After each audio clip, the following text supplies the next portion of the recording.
अस्सलाम वालेकुम जी, कैसे हैं आप? ठीक ठाक हैं? मैं अनस जनाब आज काफ़ी दिनों बाद व्लॉग शुरू किया। पहले आपको सारा बताया कि जो इसके हालात चल रहे हैं, अभी जॉब कंडीशन है, जॉब सिचुएशन, मार्केट सारी मैं आपको बताया था। आपने पाकिस्तान से इधर आना ना, अभी तो फ़िलहाल वीज़े बंद हैं जनाब। हम गए थे आज ओक्यू ओमान की ऑयल एंड गैस कंपनी है, उसमें कुछ पोजीशंस थी, जॉब आई थी। हम सप्लायर के थ्रू गए थे उधर, अप्लाई वगैरह किया था, तो प्रिपेयर अच्छा करके गए हैं उधर। वर्क परमिट होल्डर होता है और उसमें कोई रिक्वायरमेंट थी फायर वॉच की, हॉल वॉचर की, इस तरह की। तो आप जनाब लेबर पे कहीं ना जाएं, इस पे रेट आपको अच्छा मिलता है, जो पोजीशन आपको अभी बताई हैं। तो मेरा अच्छा एक्सपीरियंस रहा। आज असेसमेंट हुई है, इंडक्शन पहले चल रही थी, कोई ट्रेनिंग वगैरह देते हैं, उसके बाद इंटरव्यू असेसमेंट होती है, प्री असेसमेंट होती है, तो सारा। तो इंशाल्लाह इस पे रेट भी आपको अच्छा मिलेगा। जो भी भाई है, अगर हो सके तो योश वगैरह करके आएँ। अहमद भाई मेरे साथ है, फ़िज़ान भाई हैं। फ़िज़ान भाई आपको बताते हैं ये कहाँ से हैं, पहले आप ये बताओ ज़रा। अस्सलाम वालेकुम, मेरा नाम फ़िज़ान है। मैं बेसिकली लाहौर से बिलोंग करता हूँ। ठीक है, मुझे ओमान में तकरीबन 2 महीने हो गए हैं, लेकिन उसमें ये है कि मुझे अभी तक किसी किस्म की जॉब में नहीं मिली। मैंने अप्लाई बहुत ज़्यादा जगह पे किया था, लेकिन मुझे जॉब अभी तक कोई भी नहीं मिली। तो फिर मुझे एक अल्लाह भला करे इनका अमजद भाई का, वो अच्छे सप्लायर है माशाल्लाह। तो उन्होंने मुझे कॉल की, किसी ने मुझे उनका नंबर दिया, मैं उनके पास गया, डायरेक्ट हुआ उनके पास। उन्होंने फिर मेरा अप्लाई करवाया ओक्यू में, जो कि ओमान की ऑयल एंड गैस कंपनी है। उसके अंदर बेसिकली मैंने 2 पोस्ट के अंदर अप्लाई मैंने किया, जो कि है एक पीटीडब्ल्यू जिसे हम कहते हैं, परमिट टू वर्क, और दूसरा है इसका होल वॉचर, जो कन्फाइंड स्पेस का यानी कि उसको वॉच करता है, उसकी ड्यूटी को। तो बेसिकली आज हमारा एक असेसमेंट हुई थी, उसका रिजल्ट इंशाल्लाह आ जाएगा 2 या 3 दिन तक।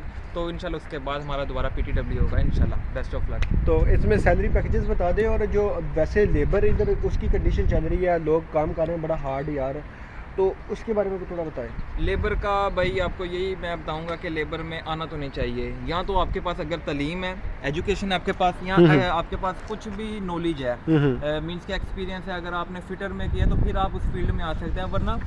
वरना जो लेबर है ना, लेबर में आप आएंगे सिर्फ हेल्पर में। हेल्पर की सैलरी यहाँ पर ओमान में बेसिकली भी चल रही है 600 पैसा या 700 पैसा, जो कि अब जैसे हमने आयोश भी किया है, जो कि एचएससी का एक कोर्स है, आयोश और सेफ्टी इंस्पेक्टर, जिन्होंने निबोश किया है उनकी माशाल्लाह इससे भी ज़्यादा अच्छी सैलरी है। अब मैं अपनी बात करता हूँ, उसमें ये है कि मैंने आयोश किया, मैंने अप्लाई किया था पीटीडब्ल्यू में। सप्लायर लोग जो हैं वो अपना कमीशन निकाल के बाकी हमें देते हैं सैलरी। तो फिर भी इतना दे रहे होते हैं? हाँ, उन्होंने मुझे जो रेट दिया वो था 1.5 रियाल। अच्छा फैज़ान भाई, ये बताएं इंग्लिश की क्या इंपॉर्टेंस है? कुछ लोग कहते हैं कि इंग्लिश की कोई अहमियत नहीं है, यानी इधर अरब कंट्रीज़ में। नहीं नहीं, ये बिल्कुल झूठ है। इंग्लिश की बहुत ज़्यादा इंपॉर्टेंट है। ठीक है, अच्छी वैल्यू है। अच्छी बहुत वैल्यू तो है। आपका इंटरव्यू और असेसमेंट किस में हुआ है? मेरा इंग्लिश में ही हुआ है। इंग्लिश में हुआ है। चलें जी, अल्लाह ताला खैर करे, बेस्ट ऑफ लक जनाब। Thank you. और जो नए लोग आना चाह रहे हैं, जिनको थोड़ा सा वो पता है, बड़ा एक्साइटेड होते हैं यार कि हमें बस पाकिस्तान से निकलो भाई, चलो कोई जाके सीख लेंगे सारी स्किल्स, ये मैं आपको अभी बता देता हूँ। Personal experience. यही गलती की थी, मुझे 2 माह मैं फ्री रूम में बैठा हूँ। ठीक है, उसके बाद मुझे अल्लाह का शुक्र है कि बाद में नॉलेज आया कि मैं एक सप्लायर के पास गया, उन्होंने मुझे कहा कि ये वाले कोर्स आपने किए हैं तो आप इस फील्ड में जाएँ। मुझे डायरेक्शन समझ नहीं आ रही थी जब मैं ओमान में आया हूँ। मुझे कोई लोग कह रहा था कि आप फ्री मत बैठो, आप लेबर में जाओ, आप ये करो वो करो, दिहाड़ियाँ लगाओ। लेकिन अल्लाह का शुक्र है कि मैं इस चीज़ से बचा हूँ, क्योंकि अगर मैं चले जाता वहाँ पर तो फिर मुझे 2 साल तक मैं एक जगह पर, जैसे कहते हैं कैद में, मैंने कैद हो जाना था उस चीज़ में। ठीक है। अच्छा फैज़ान भाई, अब बात करते हैं जनाब, अगर कोई यानी हमारे साथ थोड़ा सा बैड एक्सपीरियंस रहा है, शुरू में माया नए थे, नहीं पता चला मार्केट का, सप्लायर्स का, तो हम काम की तलाश में थे, कोई कभी इधर सीवी ड्रॉप किया, तो अब तो चले इंशाल्लाह काम भी मिल जाएगा इंशाल्लाह। ऐसा ऐसा पता चलता है। तो हमें जो डिफ़िकल्टी का सामना हुआ है उनको ज़रा बताएं। मैं बताऊंगा, शायद वो कहेंगे झूठ बोल रहे हैं। आपके साथ जो आपने फेस किया कि रूम के एक्सपेंसेस क्या हैं, किराए ये वो, और कास्ट क्या आती है इधर उधर जाने की, अप्लाई वगैरह करने के लिए? पहली बात तो ये है कि अगर आप न्यू बंदा अगर ओमान में आ रहा है और उसका रिलेटिव्स कोई भी नहीं है यहाँ पर, तो वो उसकी और उसके साथ उसका एक्सपीरियंस भी कोई नहीं है, वो यहाँ पर आके लेबर में आएगा, तो सबसे बड़ी बेवकूफ़ी उसकी ये है।